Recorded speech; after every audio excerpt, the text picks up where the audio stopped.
Ахмет Байтұрсынұлы қазақтың ақыны, әдебиет зерттеуші ғалым, түркітанушы, публицист, педагог, аудармашы, қоғам қайраткері.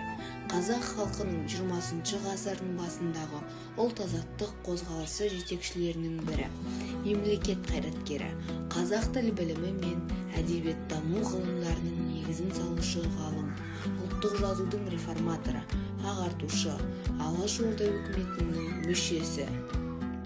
Қазақта білімді адам жоқ емес, көп, бірақ олардың көбісі құты, бәрі өз білімін халға емес, харама жұмсап қадеттіге. Алашқа аты шыққан адамдар көсемдіктерінде адаспай түзу істеңдер. Сендер адастаңдар, арттарынан алаш адасады, арттарына ергендер, обал сауабына сіздер қаласыздар.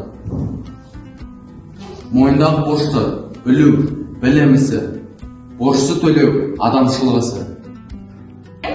Таңдуды қой, демалсаңшы. Демалам ғой, нан қазанына бір кіріп кеттім. Қарашы. Бұл не сонда? Мынандай бір таңба таптым. Оны жуан дауыстың қасына қойсам, жіңішке болып кетеді. Мысалы, А, Ә, О, Ö, Ы, Ү болады.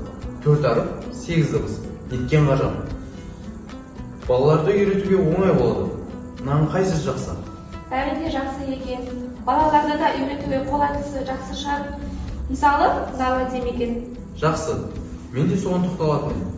Бұны дәйекше деп тұрамыз. Дәйек деп тұрады. Газетте сонда жаңа әріппен шыға ма? Осыған бола жанталасып отқан жоқпын ба? Парыз жазатындарды білесіз. Қазақ балаларды асыра қабылдамайсыз ба? Бүкіл қазақтың баласы оқуға ала алмаймын. Бірақ бүкіл қазақтың баласы қалай да оқу қажет. Біреу келетін бе еді? Жоқ, ешкім келуші емес ғой. Бұл не?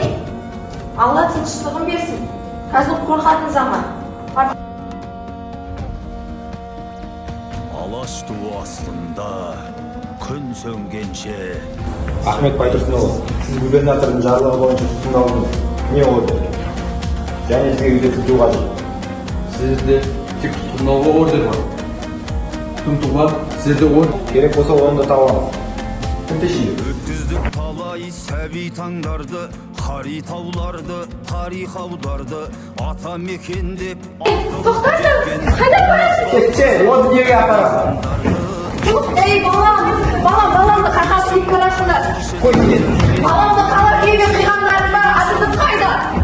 Бар өмірін қазақ еліне арнаған алаш арысы 1937 жылы 8 тамызда халық жауы деп тағы да тұтқындалып, 2 айдан соң 8 желтоқсанда нахақтан нахақ атылды.